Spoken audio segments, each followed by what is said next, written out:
Florida's Technology and Learning Connections project brings you this video as part of our AT and UDL Loan Libraries Tips and Tricks series. This is where we're going to want to start.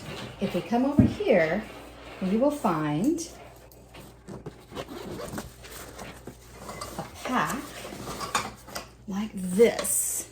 This contains all the different sizes of forearm supports from our smallest student to our largest student. The occupational therapist can help with measuring to find the best fit for your student. Be sure to grab the Jaeco Orthopedic Manual contained in a binder from the evaluation stand case. You'll also find a set of poles. These will be used for the evaluation stand. This is if you are considering attachment to a wheelchair.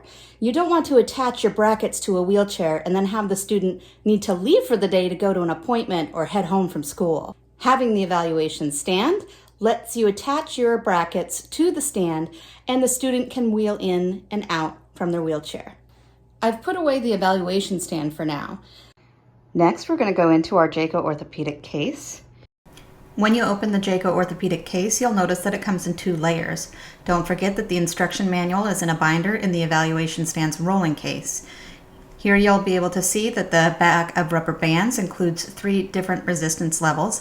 Blue is the strongest resistance, red rubber bands are medium resistance, and yellow rubber bands are light resistance. Let's take a closer look at what's inside the case. This is the top layer of the case. You'll see the tools, including 3 hex wrenches, which come in the 5/32, 1/8 inch, and 3/32 inch sizes. You'll also see the yellow-handled screwdriver in the center.